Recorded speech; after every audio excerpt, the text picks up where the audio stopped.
Alright guys, so for the first part of this course, we're going to be going over putting line onto your bait cast reel. For this demonstration, we're going to be using some black, no fade, braided line. This is 20 pound. And we got the little Max X Abu Garcia bait cast reel. This is the one that I'm going to be using throughout this tutorial because this is the one that is most budget friendly. Not only is it budget friendly, but it also is a very, very good beginning setup, and it has a lot harder of a time backlashing. So we're going to use this for the remainder of the course. So the things you're going to need other than your bait cast reel and your line is going to be some electrical tape, just standard electrical tape, nothing fancy. And then a pocket knife or some scissors. And then lastly, we have a little pot with a lid on it, and then we got some water. Braided line does not have memory, so you don't need to put it in water to get it to set the memory of the line like you do with monofilament. The only reason I have the water is for me to spool the line onto the reel, and you'll see that here in a second. So first things first, what we're gonna do is we're gonna put a small piece of electrical tape all the way around the spool until it connects. So we'll do that first. Take your electrical tape. You're gonna want a small piece about like this. Probably about an inch and a half, a little bit more, maybe 2. I'm not good at measuring.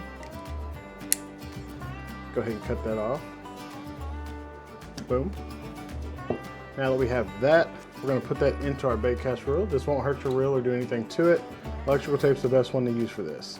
You're going to place that just like this, and then you're going to push it into form while you're rolling the spool towards you. You're pulling the spool towards you and pushing that into form.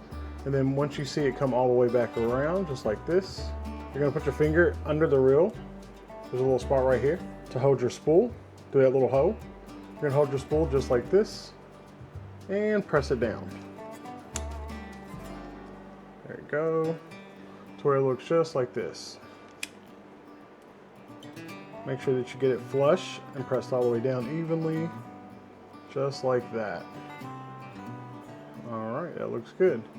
Next, we're gonna go ahead and put our line on. Go ahead and grab our braided line, and we're gonna get this spooled on.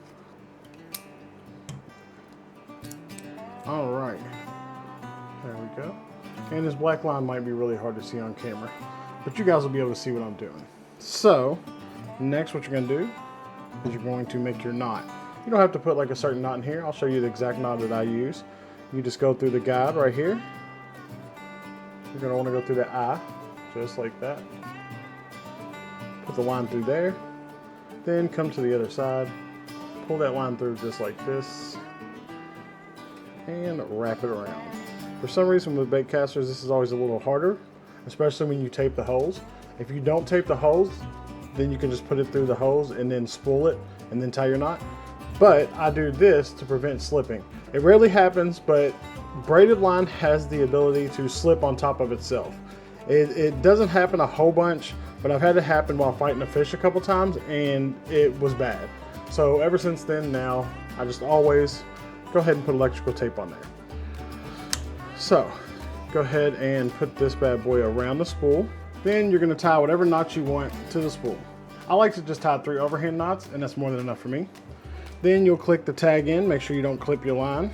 Once you get that tag in clipped, you're going to put your fingers right here on the tip of the line, just like this. And you're just going to give it a couple of cranks to start the spooling. Once we start getting that spooled on the reel, we're going to go ahead and just do a couple turns just to kind of get the base layer going, just like this.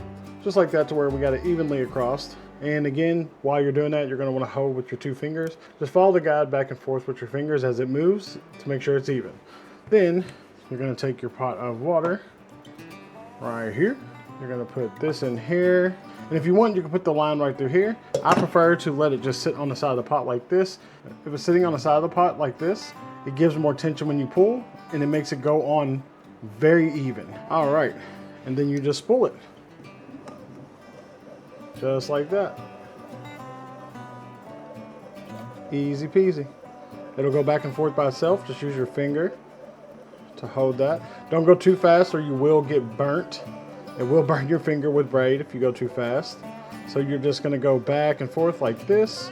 And as you can see over here, that bad boy is just spinning in a circle. Makes it a lot easier to spool them. Just a nice little trick that I learned. And you're going to want to make sure you're checking every now and then to make sure it's even and that it's flush. and that you can feel that the line is kind of firm and tight. It's not loose, because that'll help avoid backlashes. Because if you don't put your line on right, it will cause you to have backlashes even more. So let's see here. Make sure that's even. Yep, that looks good. And you can pretty much put anything from 100 yards or more. Some people even put 75. But I prefer to fill it up until I barely can see the wall of the spool. All right, and there you go. That's more than enough for what I'm gonna be doing with it. And you can barely see the spool wall. See that right there? You can barely see that spool wall. That's what you want. And it is nice and even and smooth all the way across it. And that is what you want it to look like when you're done. Then you put this bad boy back on your bait cast rod, and that is the first step of this course. Putting line onto your bait caster. Pretty simple.